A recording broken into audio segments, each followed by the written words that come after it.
Bonjour et bienvenue à tous. Nous sommes en direct de la Maison de l'Emploi de Bordeaux dans le cadre de la semaine organisée autour de grand âge, grand parc, grandes opportunités.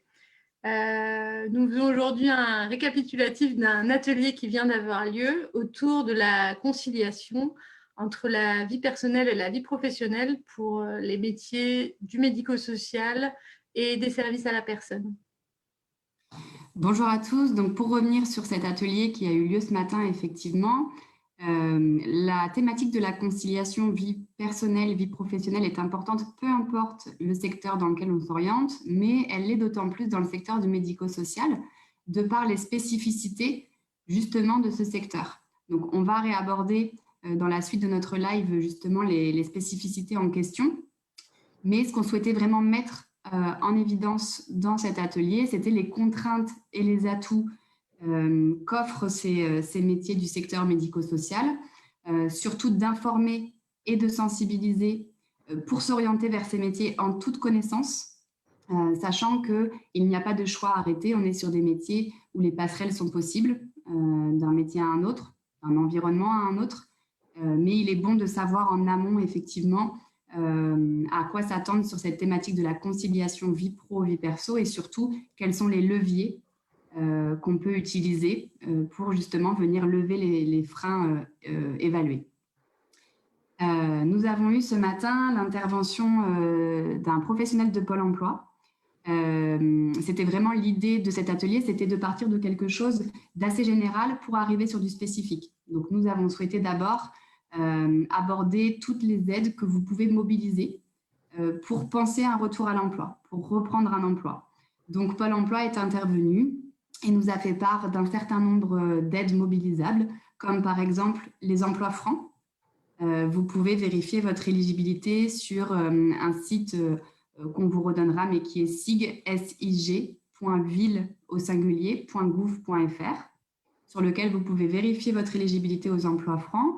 Notre partenaire de Pôle emploi nous a également parlé d'aide à la mobilité, d'aide à la garde d'enfants. Nous avons également évoqué un site Clara, C-L-A-R-A, qui vient en fait par un principe de réponse à un questionnaire, définir vos besoins et mettre en face des solutions, des aides que vous pouvez mobiliser pour venir lever les freins d'une reprise à l'emploi. Donc, on a eu une présentation plus large. Vous pouvez tout à fait vous rapprocher de vos conseillers qui vous suivent pour justement rentrer plus en détail sur les aides que vous pouvez mobiliser et utiliser dans le cadre d'une reprise à l'emploi. Pour aller un petit peu plus sur le spécifique, donc au-delà de cette reprise et de ces aides générales, nous avons souhaité aussi aborder finalement les spécificités du secteur médico-social et les premières aides aussi à utiliser ou à mobiliser. Donc, quand on parle de conciliation vie personnelle, vie professionnelle dans le secteur médico-social, il y a 3 spécificités qui nous ont quand même sauté aux yeux et qui sont assez présentes dans ces secteurs-là. La première, et c'est souvent ce pourquoi les professionnels partent vers ces métiers, c'est le public à accompagner, donc public fragile, vulnérable, malade, en situation de handicap. C'est effectivement ce vers quoi on tend quand on souhaite accompagner ce type de public. Il y a des points positifs, toute la valorisation, les valeurs professionnelles, la relation d'aide que vous pouvez créer. Il y a quelques aspects un peu plus contraignants, comme la distance professionnelle à bien installer pour se protéger sa vie privée et ne pas avoir trop d'impact sur sa vie personnelle. Il existe pour cela des plateformes de soutien et d'écoute qui peuvent accompagner les salariés de ces domaines. Et puis, au sein des structures mêmes, parfois sont mis en place des groupes de parole, des analyses de pratiques. En tout cas, il ne faut pas hésiter à venir communiquer avec son employeur et sa direction sur les difficultés qu'on peut rencontrer liées au public accompagné. Concernant les spécificités des métiers dont nous avons parlé tout au long de cette semaine, on retrouve dans les témoignages de salariés que nous avons eus, donc pour rappel, on a eu des auxiliaires de vie, des aides-soignantes qui sont venues nous parler un petit peu de leur métier, des agents de service hospitaliers. On retrouve une spécificité de ces métiers, ce sont les horaires. Dans les structures du médico-social, dans les EHPAD, En structure, on trouve des horaires qui sont parfois atypiques dans l'exercice des métiers, qui peuvent être par exemple du travail en 12 heures de présence, c'est-à-dire du travail entre 7 heures et 19 heures dans la journée, avec des heures de pause, bien sûr, au cours de la journée, mais du 12 heures de présence, parfois du travail en demi-journée, tôt le matin ou plus l'après-midi, parfois aussi des horaires de nuit. On souhaitait en fait partager avec vous le fait que cette organisation horaire est assez atypique et nécessite un peu de flexibilité et une organisation personnelle qui peut être différente par rapport à d'autres domaines. Dans les métiers du domicile, il y a également des métiers comme l'auxiliaire de vie dont nous avons eu témoignage, une organisation qui demande de la flexibilité puisqu'on retrouve aussi une amplitude horaire assez particulière puisque on peut avoir des interventions qui sont tôt le matin chez certains bénéficiaires, d'autres qui sont plus tard le soir. Comme la personne nous l'avait bien cité l'autre jour, les personnes sont fragiles et ont besoin d'aide tout au long de la journée, ça ne s'arrête pas.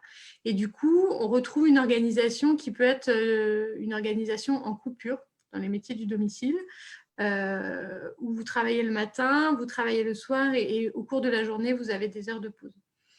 Les impacts positifs de cette organisation sont sur une organisation de la vie privée qui est comment dire, favorisée par certains aspects, puisque par exemple dans le travail en 12 heures de présence, vous travaillez 3 jours au cours de la semaine et puis vous avez 4 jours de repos. Enfin, ça peut être une organisation en alternance qui peut avoir des aspects positifs. Pour les impacts qui sont plus négatifs, on va retrouver la nécessité d'avoir des moyens de garde spécifiques, par exemple, avec des horaires atypiques, puisqu'il va falloir faire garder ses enfants tôt le matin ou plus tard le soir, et la nécessité de trouver des moyens adaptés. Donc, on a échangé avec les participants de l'atelier tout à l'heure, avec les partenaires. C'est le point sur lequel il y a des leviers qui sont plus difficiles à mobiliser. On voit une organisation de la garde d'enfants qui est encore trop calée à des horaires un peu classiques, mais il y a des petites choses qui sont en train de bouger et des conseils que vous pouvez trouver auprès de la CAF, auprès de vos conseillers, etc. La question des horaires, elle est importante puisqu'elle génère aussi de la fatigabilité du poste. Donc une nécessité de bien s'organiser, d'être vigilant en termes de sommeil, de récupération, etc. Puisqu'on sait que les horaires atypiques génèrent quand même de la fatigue pour les personnes qui exercent ces métiers. Un autre aspect extrêmement important, et notamment quand on parle des métiers qui s'exercent à domicile, quand on parle de conciliation entre la vie pro et la vie perso, c'est la question des déplacements. En effet, quand on est auxiliaire de vie ou aide-soignant, qu'on exerce chez des particuliers, on va avoir des déplacements tout au long de la journée pour passer d'un bénéficiaire à un autre. Sur cet aspect-là, lors de l'atelier, on a eu une intervention très intéressante de notre partenaire WeMove, qui est un partenaire associatif qui accompagne en fait les personnes sur toutes les questions liées à la mobilité. Donc, nous avons évoqué par exemple la question de la multimodalité, c'est-à-dire le fait de pouvoir prendre plusieurs modes de transport différents au cours d'une même journée ou même au cours d'un même trajet. On a évoqué la question de la tarification sociale des transports en commun, la question du budget aussi, de travailler son budget pour savoir combien coûtent les déplacements. On a bien sûr parlé des aides pour passer le permis, pour acheter une voiture, pour faire réparer sa voiture. Et puis, on a évoqué la question de la préparation des trajets. C'est-à-dire, quand vous êtes auxiliaire de vie, vous allez avoir différents trajets dans la journée. Un trajet qui va de votre domicile à votre premier bénéficiaire, puis au cours de la journée, différents trajets qui s'enchaînent. Vous pouvez totalement être accompagné sur la construction de ces trajets. On a évoqué le fait que dans les entreprises maintenant du service à la personne, il y avait de plus en plus une sectorisation des interventions, c'est-à-dire de faire en sorte que l'auxiliaire de vie, elle travaille sur un secteur bien défini sur lequel les trajets sont minimes. Mais voilà, parfois, c'est pas évident de se repérer dans l'espace, de repérer des adresses, de repérer quel trajet on fait. Et du coup, vous pouvez être accompagné aussi sur la construction de ces trajets. Il y a forcément, on a évoqué aussi les questions, par exemple, d'organisation un petit peu plus collective des trajets par le covoiturage, par d'autres moyens de mutualiser aussi ces trajets. On a parlé aussi de l'utilisation du vélo, qui est une dynamique assez importante et qui peut être très intéressante, puisque là, on a parlé avec des structures et des employeurs qui sont situés plutôt sur le périmètre bordelais. Le vélo, et notamment le vélo à assistance électrique, peut être aussi un moyen différent et très utile quand on travaille en ville, de se déplacer, de se garer. Et donc, vous pouvez être aussi accompagné à réfléchir donc déjà à l'achat d'un vélo, pourquoi pas l'achat d'un vélo électrique au prêt, et s'il y a des difficultés aussi, à reprendre confiance sur un vélo et à passer par des écoles du vélo pour adultes aussi qui existent. Donc, pour tous ces aspects concernant la mobilité, les déplacements, WeMove est un partenaire de référence à solliciter. Et vous pouvez bien sûr demander à vos conseillers, à les personnes qui vous suivent, de vous orienter vers WeMove pour avoir un accompagnement. Donc les aspects spécifiques des métiers qui concernent la conciliation vie personnelle, vie professionnelle, on l'a vu avec nos partenaires Pôle emploi et WeMove. Beaucoup de partenaires existent sur le territoire qui peuvent vous accompagner sur ces questions-là. Camille, est-ce que tu veux conclure ou... Bien sûr. Merci. Donc l'idée vraiment de cet atelier aujourd'hui, c'était finalement de sensibiliser et d'informer pour mieux s'orienter. Comme on le disait, on est parfois sur des métiers qui peuvent être méconnus ou mal connus. Donc l'idée étant vraiment de s'orienter en toute connaissance et surtout en sachant qu'il y a des aides mobilisables.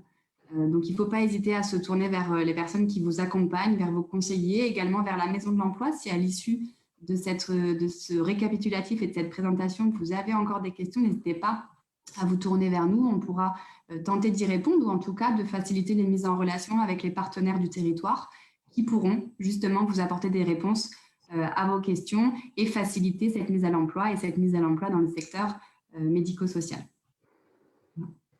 Merci à tous de nous avoir suivis. C'était le dernier live de cette semaine Grand Âge, Grand Parc, Grandes Opportunités.